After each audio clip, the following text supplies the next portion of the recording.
everyone, welcome back to my channel.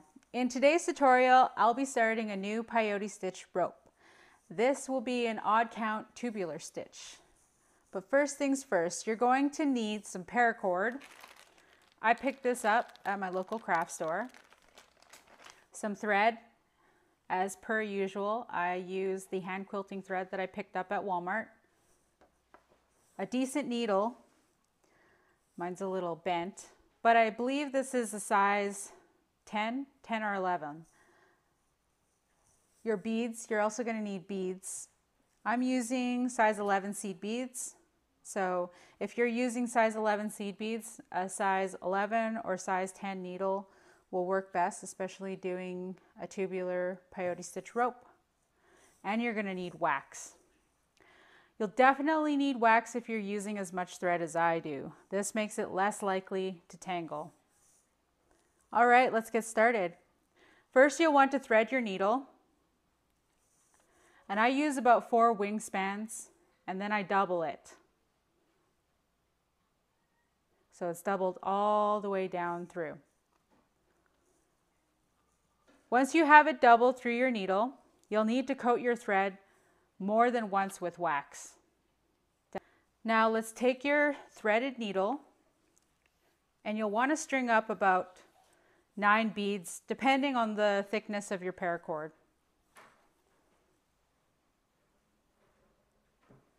You'll wrap it all the way around.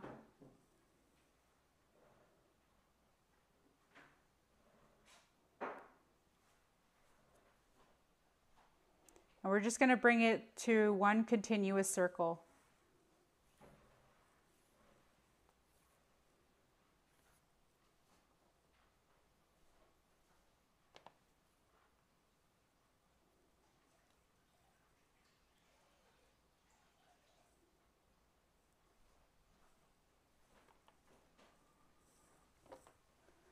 And now let's put a color in there.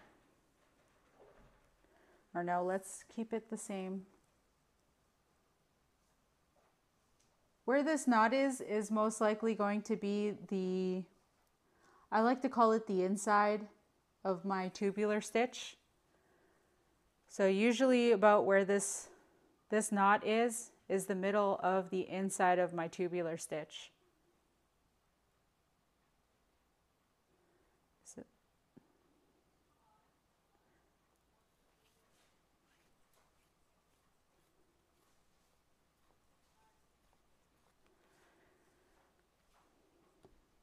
As you can see, I use a ton of thread. The reason why I use a lot of thread for my ropes is because I don't like to end my ropes right away, because you'll find that the lesser thread that you use, you're going to have to end where your work is to rethread your needle, and then you're going to have to start back up again. Now there's nothing wrong with that. You can do that. I just don't prefer doing it that way. I just like to keep going and going, especially once I get started on a new project. I don't really have a set design for my work. I just kind of go with whatever I feel like at the time.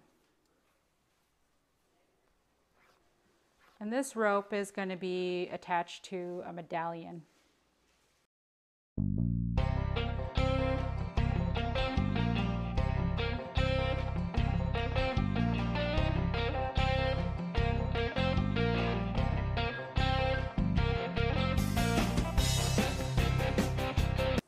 So this middle part on this medallion is what's going to rest on the back of the customer's neck. I start in the middle because I find it makes it a little bit easier for me to lay out my design. So I will work one side of the rope all the way until I run out of this thread. Once I run out of this thread, then I will start a whole new thread, and I will go from the middle down to this side. And then I'll have kind of like an idea of how long I can extend certain designs on my ropes.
All right, my thread's getting a little bit too short here to do any more work.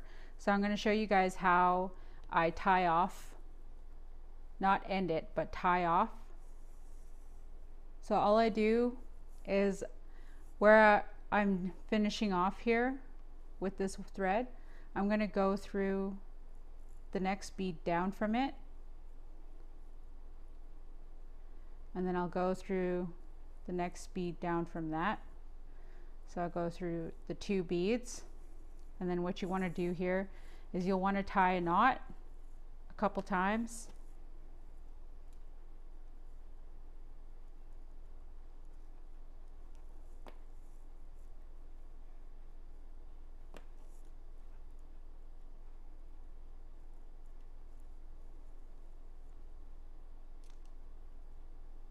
Kind of slips, so I want to make sure that it's going to go in place.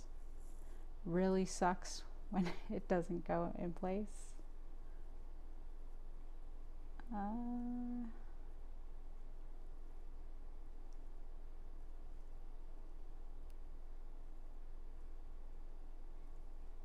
Okay, so you got it double knotted.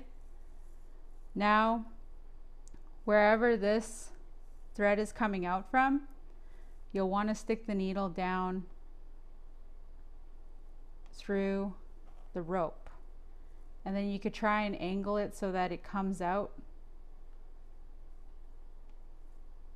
at the end of where you left off. Then you could just go through the rope maybe a few more times, but just make sure you're going through the rope. Then you can cut it off. If I had scissors. Oh, there they are.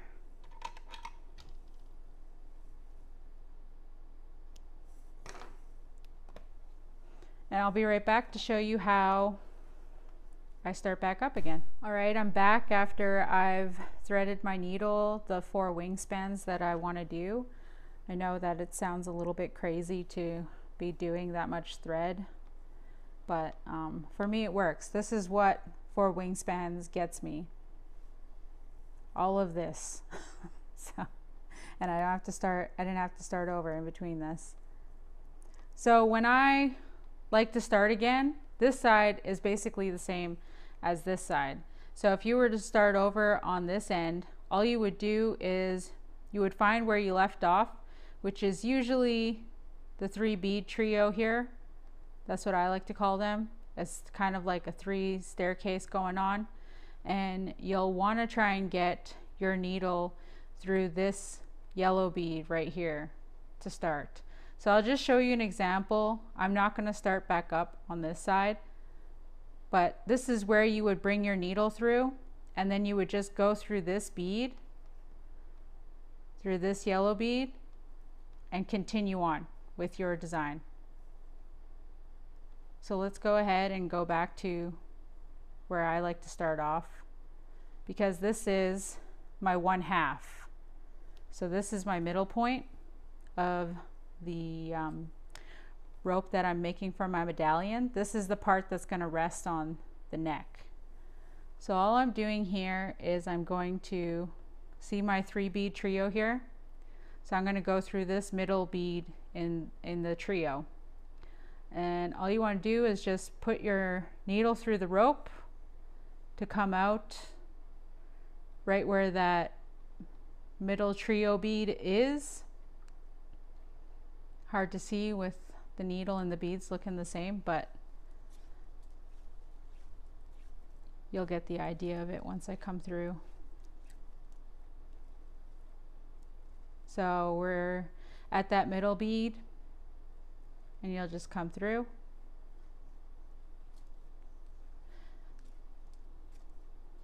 You gotta have a lot of patience for this, especially if you're threading as much as I do through your needle, because your thread will literally get caught on everything. And all we're gonna do for here is we're gonna mirror this side exactly the same as this side.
And that is how I start my rope, tie it off, and start again. Thank you very much for watching this video. If you liked it, please give it a thumbs up. If you have any questions, please make sure you hit me up in the comment section down below. And if you haven't subscribed already, do so now. You could also hit that notification bell so you could be notified when I do upload again. All right, have a good day, have a good night, have a good midnight snack later.